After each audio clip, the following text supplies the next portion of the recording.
నడపబడుతున్నది వాడు, నడుస్తున్నది మనము. నాహంకర్త హరికర్త కర్త భోక్త జనార్దన.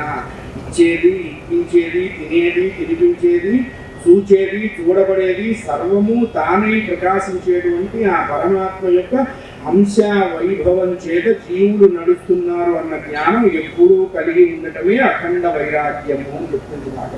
ఇక వేరే వైరాగ్యం ఏం చెప్పలా. అందరినీ వదిలేసేయండి, అన్నీ ఇచ్చేసేయండి అని చెప్పలా. నువ్వు ఎందుట్లో ప్రవేశించకుండా ఉండు.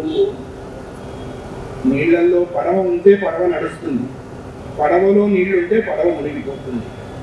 నీవు సంసారంలో ఉన్నప్పటికీ సంసారం నీలో ఉండకుండా చూసుకోవటమే వైరాగ్యము.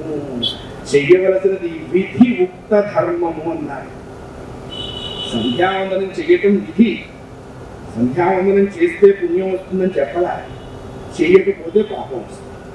9:50కి ఆఫీస్కి వెళ్ళి కంప్యూటర్ వేసి సీట్లో కూర్చుంటే మీ అడ్మిన్ హిట్ వచ్చి నీకు దండేసి ఒకే ఇచ్చి ఆహా చాలా గ్రేట్ సార్ అన్నట్టు నువ్వు రాకపోతే మెమో ఇస్తారు, ఎక్స్ప్లెనేషన్ ఇస్తారు, ఇంక్రిమెంట్ కట్ చేస్తారు. విధి చేస్తే పుణ్యం వస్తుందని చెప్పాలా, చేయకపోతే పాపం.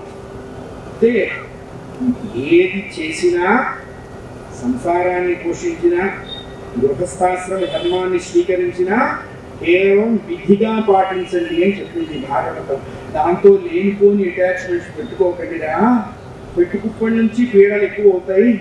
సరిగ్గా వాళ్ళు రిసీవ్ చేసుకోలేదు, అప్పుడు ఏడుపు. వాళ్ళు యాక్సెప్ట్ చేయరు, అప్పుడు ఏడుపు. నేను ఎంతో చేశాను గుర్తించలేదు, అప్పుడు ఎందుకు ఇన్ని ఏడుపులు అవసరమా? మనం చేయవలసిన విధిని చేయమని చెప్పిందంటే ఎవరో మళ్ళా మనకి చేస్తారు, ఎక్స్పెక్టేషన్స్ రియాక్షన్స్ వద్దన్నారు భాగవతం. అదే జీవన్ముక్త స్థితి అన్నారు.